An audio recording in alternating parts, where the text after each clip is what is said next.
ਸਾਂਝਾ ਮੁੱਦਾ ਦੇਖ ਰਹੇ ਸਾਰੇ ਦਰਸ਼ਕਾਂ ਨੂੰ ਪਿਆਰ ਭਰੀ ਸਤਿ ਸ੍ਰੀ ਅਕਾਲ। ਅੱਜ ਅਸੀਂ ਪਹੁੰਚੇ ਹਾਂ ਅਦੀਨਾ ਨਗਰ। ਇਤਿਹਾਸ ਦੀ ਝਲਕ ਲੜੀ ਦੇ ਤਹਿਤ ਅਸੀਂ ਤੁਹਾਨੂੰ ਵੱਖ-ਵੱਖ ਜਗ੍ਹਾ ਤੇ ਵੱਖ-ਵੱਖ ਇਤਿਹਾਸ ਤੋਂ ਜਾਣੂ ਕਰਵਾ ਰਹੇ ਹਾਂ।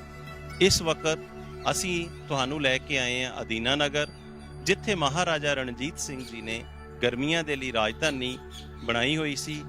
ਅੱਜ ਉਹ ਮਹਿਲ ਖੰਡਰ ਹੋ ਚੁੱਕਾ ਹੈ।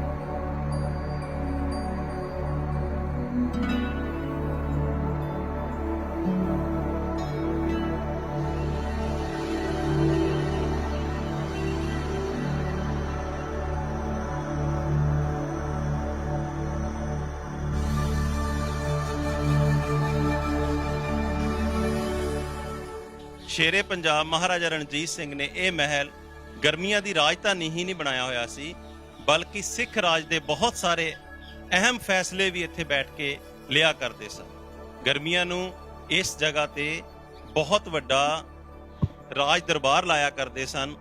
ਈਵਨ ਈਸਟ ਇੰਡੀਆ ਕੰਪਨੀ ਦੇ ਉੱਚ ਅਧਿਕਾਰੀ ਵੀ ਮਹਾਰਾਜਾ ਰਣਜੀਤ ਸਿੰਘ ਨੂੰ ਇਸੇ ਹੀ ਮਹਿਲ ਵਿੱਚ ਆ ਕੇ ਮਿਲੇ।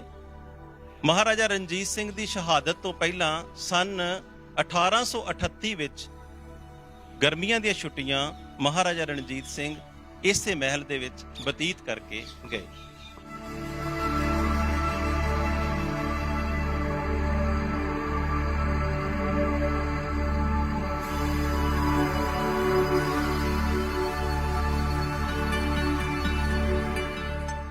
ਦੀਨਾ ਨਗਰ ਦੇ ਸ਼ਾਹੀ ਮਹਿਲ ਵਿੱਚ ਮਹਾਰਾਜਾ ਰਣਜੀਤ ਸਿੰਘ ਇਕੱਲੇ ਗਰਮੀਆਂ ਹੀ ਨਹੀਂ ਬਿਤਾਉਂਦੇ ਸਨ, ਬਲਕਿ ਇੱਥੇ ਸ਼ਾਹੀ ਦਰਬਾਰ ਵੀ ਲਗਾਉਂਦੇ ਸਨ ਅਤੇ ਦੇਸ਼ ਪੰਜਾਬ ਦੇ ਬੜੇ ਅਹਿਮ ਫੈਸਲੇ ਉਹਨਾਂ ਨੇ ਇੱਥੇ ਬੈਠ ਕੇ ਹੀ ਲਏ।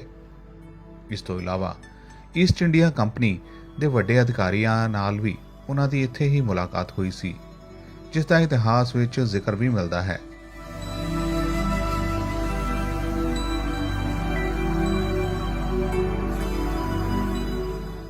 ਅੰਗਰੇਜ਼ ਅਫਸਰਾਂ ਵੱਲੋਂ ਸਨ 1838 ਵਿੱਚ ਜਦੋਂ ਦੀਨਾ ਨਗਰ ਵਿਖੇ ਮਹਾਰਾਜਾ ਰਣਜੀਤ ਸਿੰਘ ਨਾਲ ਮੁਲਾਕਾਤ ਕੀਤੀ ਤਾਂ ਉਹ ਸਰਕਾਰ ਖਾਲਸਾ ਦੇ ਦਰਬਾਰ ਦੀ ਸ਼ਾਨ ਦੇਖ ਕੇ ਹੱਕੇ ਬੱਕੇ ਰਹਿ ਗਏ। ਉਹਨਾਂ ਅਧਿਕਾਰੀਆਂ ਵਿੱਚੋਂ ਸ਼ਾਮਲ WG ਉਸਬੋਰਨ ਨੇ ਸਰਕਾਰ ਖਾਲਸਾ ਦੇ ਦਰਬਾਰ ਦੀ ਸ਼ਾਨ ਦਾ ਜੋ ਅੱਖੀ ਡਿੱਠਾ ਹਾਲ ਬਿਆਨਿਆ, ਉਸ ਨੂੰ ਡਾਕਟਰ ਸੁਖਦਿਆਲ ਸਿੰਘ ਨੇ ਆਪਣੀ ਕਿਤਾਬ ਵਿੱਚ 5 ਦਰਿਆਵਾਂ ਦਾ ਸ਼ੇਰ ਮਹਾਰਾਜਾ ਰਣਜੀਤ ਸਿੰਘ ਵਿੱਚ ਦਰਜ ਕੀਤਾ ਹੈ।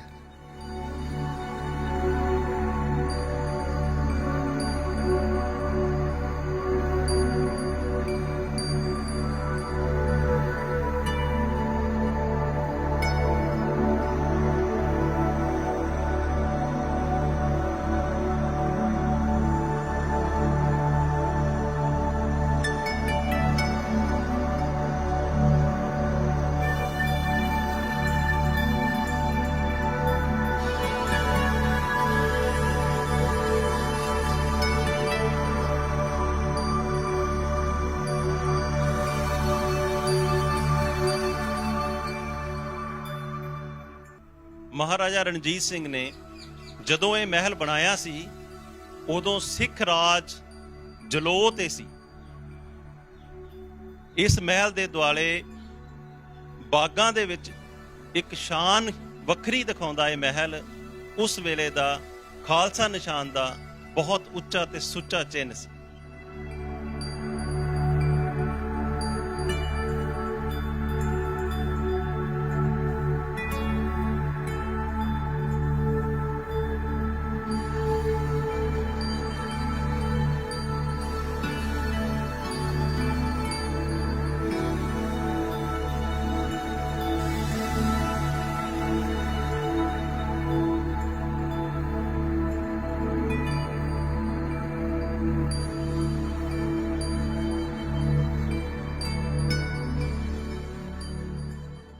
ਜਦੋਂ ਸਨ 1849 ਵਿੱਚ ਈਸਟ ਇੰਡੀਆ ਕੰਪਨੀ ਨੇ ਪੰਜਾਬ ਨੂੰ ਪੂਰੀ ਤਰ੍ਹਾਂ ਆਪਣੇ ਕਬਜ਼ੇ ਵਿੱਚ ਲਿਆ ਤਾਂ ਅੰਗਰੇਜ਼ ਹਕੂਮਤ ਵੱਲੋਂ ਅਦੀਨਾ ਨਗਰ ਨੂੰ ਜ਼ਿਲ੍ਹਾ ਸਦਰ ਮੁਕਾਮ ਬਣਾ ਕੇ ਡਿਪਟੀ ਕਮਿਸ਼ਨਰ ਦਾ ਦਫ਼ਤਰ ਦੀਨਾ ਨਗਰ ਦੇ ਇਸ ਸ਼ਾਹੀ ਮਹਿਲ ਵਿੱਚ ਬਣਾਇਆ। ਹਾਲਾਂਕਿ ਡਿਪਟੀ ਕਮਿਸ਼ਨਰ ਦਾ ਇਹ ਦਫ਼ਤਰ ਥੋੜਾ ਚਿਰ ਹੀ ਇੱਥੇ ਰਿਹਾ ਅਤੇ ਕੁਝ ਮਹੀਨਿਆਂ ਬਾਅਦ ਹੀ ਡਿਪਟੀ ਕਮਿਸ਼ਨਰ ਦਫ਼ਤਰ ਬਟਾਲਾ ਦੇ ਮਹਾਰਾਜ ਸ਼ੇਰ ਸਿੰਘ ਮਹਿਲ ਵਿੱਚ ਤਬਦੀਲ ਕਰਕੇ ਬਟਾਲਾ ਨੂੰ ਜ਼ਿਲ੍ਹਾ ਸਦਰ ਮੁਕਾਮ ਬਣਾ ਦਿੱਤਾ। ਅਖੀਰ ਅੰਗਰੇਜ਼ਾਂ ਨੇ 1 ਮਈ 1852 ਨੂੰ ਗੁਰਦਾਸਪੁਰ ਨੂੰ ਜ਼ਿਲ੍ਹਾ ਘੋਸ਼ਿਤ ਕਰਕੇ ਇੱਥੇ ਡਿਪਟੀ ਕਮਿਸ਼ਨਰ ਦਫ਼ਤਰ ਬਣਾ ਲਿਆ। ਭਾਵੇਂ ਦੀਨਾ ਨਗਰ ਦੇ ਸ਼ਾਹੀ ਮਹਿਲ ਦੇ ਡਿਪਟੀ ਕਮਿਸ਼ਨਰ ਦਾ ਦਫ਼ਤਰ ਕੁਝ ਮਹੀਨਿਆਂ ਵਿੱਚ ਹੀ ਬਟਾਲਾ ਤਬਦੀਲ ਹੋ ਗਿਆ ਸੀ, ਪਰ ਇਸ ਮਹਿਲ ਨੂੰ ਈਸਟ ਇੰਡੀਆ ਕੰਪਨੀ ਵੱਲੋਂ ਖਾਲੀ ਨਹੀਂ ਕੀਤਾ ਗਿਆ ਸੀ। ਉਹ ਇਸ ਸ਼ਾਹੀ ਮਹਿਲ ਦਾ ਸਾਰਾ ਬੇਸ਼ਕੀਮਤੀ ਸਮਾਨ ਇੰਗਲੈਂਡ ਲੈ ਗਏ ਸਨ।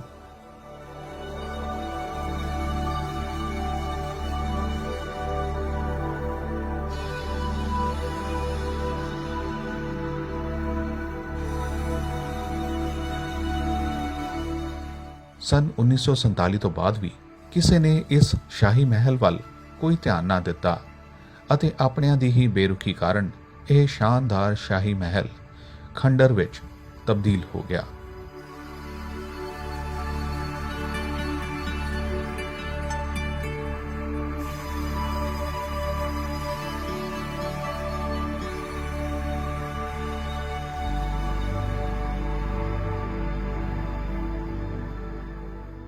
ਖੰਡਹਰ ਬਣਿਆ ਇਹ ਮਹਿਲ ਆਪਣੇ ਵਾਰਸਾਂ ਨੂੰ ਆਵਾਜ਼ ਮਾਰ ਰਿਹਾ ਹੈ, ਪਰ ਅਫਸੋਸ ਉਸ ਦੀ ਆਵਾਜ਼ ਸੁਣਨ ਵਾਲਾ ਕੋਈ ਨਹੀਂ।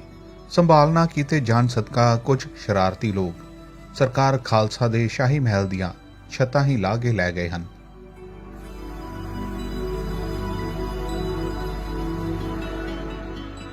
ਬਿਨਾਂ ਛੱਤਾਂ ਤੋਂ ਖੰਡਰ ਹੋ ਚੁੱਕੇ ਸ਼ਾਹੀ ਮਹਿਲ ਵਿੱਚ ਥਾਂ-ਥਾਂ ਪਈਆਂ ਨਸ਼ੇ ਦੀਆਂ ਸਰਿੰਜਾਂ ਇਸ ਗੱਲ ਦਾ ਪ੍ਰਮਾਣ ਹਨ ਕਿ ਇੱਥੇ ਹੁਣ ਨਸ਼ੇੜੀਆਂ ਦਾ ਹੀ ਬੋਲਬਾਲਾ ਹੈ।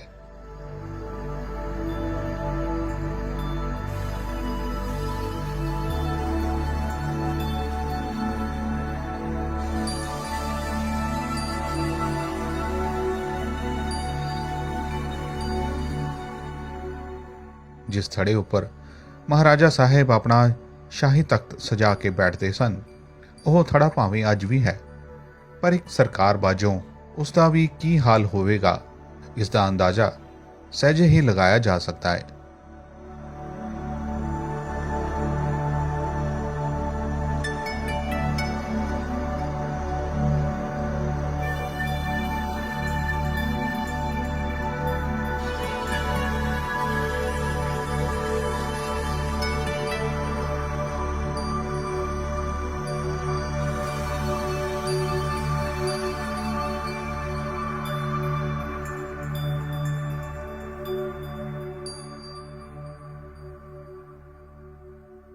ਖਾਲਸੇ ਰਾਜ ਦਾ ਰਾਜ ਬਹੁਤ ਅਮੀਰ ਸੀ।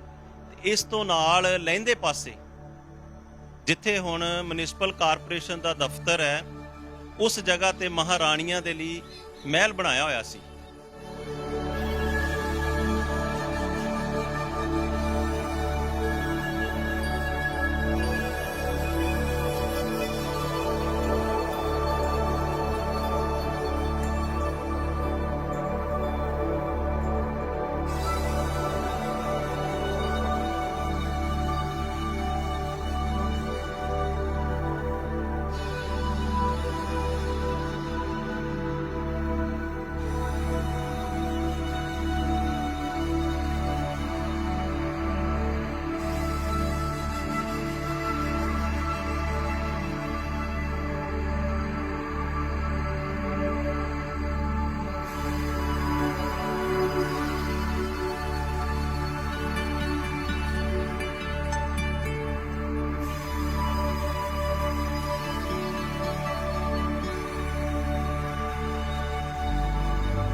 ਹਰ ਸਾਲ ਲਾਹੌਰ ਵਿਖੇ ਮਹਾਰਾਜਾ ਰਣਜੀਤ ਸਿੰਘ ਦੀ ਬਰਸੀ ਮਨਾਉਣ ਜਾਣ ਵਾਲੇ ਸਿੱਖ ਸ਼ਾਇਦ ਹੀ ਕਦੀ ਦੀਨਾ ਨਗਰ ਦੇ ਸ਼ਾਹੀ ਮਹਿਲ ਵਿੱਚ ਆਏ ਹੋਣ।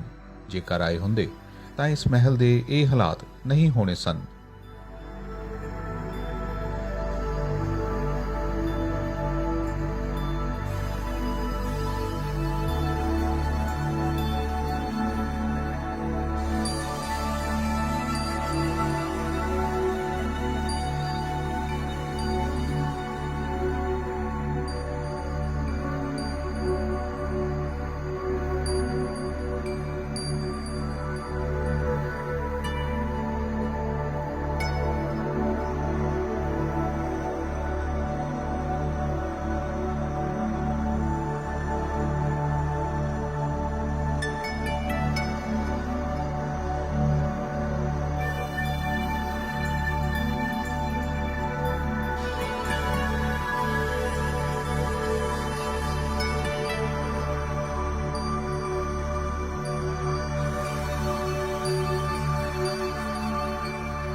ਮੋਇਆ ਜਦੋਂ ਪੰਜਾਬ ਦਾ ਮਹਾਰਾਜਾ, ਮੋਈ ਵੀਰਤਾ ਵੀਰ ਪੰਜਾਬੀਆਂ ਦੀ, ਜਿਹਦੇ ਨਾਲ ਵੈਰੀ ਥਰ ਥਰ ਕੰਬਦੇ ਸੀ।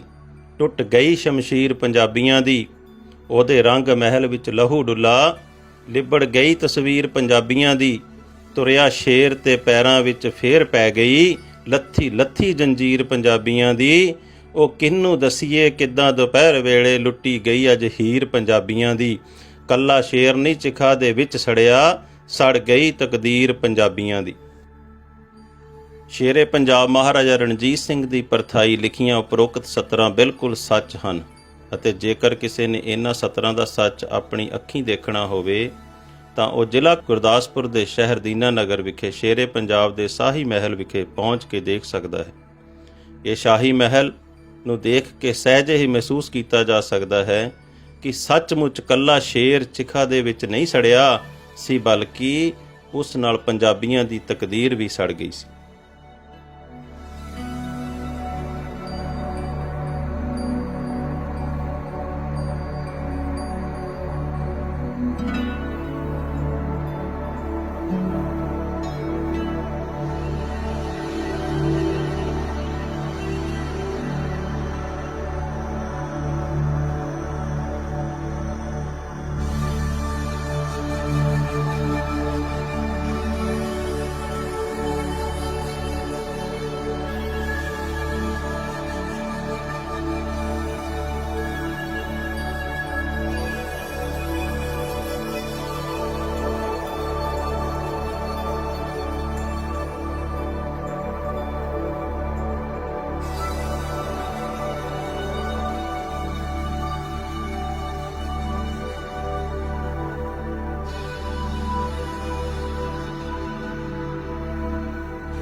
ਇਤਫਾਕ ਨਾਲ ਅੱਜ ਇਹ ਮਹਿਲ ਦੇ ਦੁਆਲੇ ਦੁਆਲੇ ਬਾਗ ਹੈ, ਪਰ ਇਸ ਬਾਗ ਦੇ ਹੋਣ ਦੇ ਬਾਵਜੂਦ ਇਹ ਮਹਿਲ ਅੰਦਰ ਅੱਜ ਵੀ ਨਸ਼ੇ ਦੀਆਂ ਬੋਤਲਾਂ, ਸਰਿੰਜਾਂ, ਇਹ ਸਭ ਕੁਝ ਪਈਆਂ ਹਨ। ਨਾਲ ਹੀ ਇਹ ਮਹਿਲ ਤੇ ਬਾਗ ਕਿਸੇ ਦੀ ਨਿੱਜੀ ਜਾਇਦਾਦ ਬਣ ਗਏ ਹਨ। ਇਸ ਮਹਿਲ ਦੇ ਆਲੇ ਦੁਆਲੇ ਬਾਗਾਂ ਦੇ ਵਿੱਚ ਕਲੋਨੀ ਕੱਟੀ ਜਾ ਰਹੀ ਹੈ। ਹੋ ਸਕਦਾ ਹੈ ਕੁਝ ਸਮੇਂ ਬਾਅਦ ਇਸ ਮਹਿਲ ਦਾ ਨਾਮੋ ਨਿਸ਼ਾਨ ਖਤਮ ਕਰ ਦਿੱਤਾ ਜਾਵੇ। ਸਿੱਖ ਪੰਥ ਦੇ ਆਗੂਆਂ ਨੂੰ ਚਾਹੀਦਾ ਹੈ ਕਿ ਇਸ ਮਹਿਲ ਦੀ ਸਾਂਭ ਸੰਭਾਲ ਕੀਤੀ ਜਾਵੇ ਤਾਂ ਕਿ ਮਹਾਰਾਜਾ ਰਣਜੀਤ ਸਿੰਘ ਦੀ ਇਤਿਹਾਸਿਕ ਨਿਸ਼ਾਨੀ ਸਾਂਭੀ ਜਾ ਸਕੇ।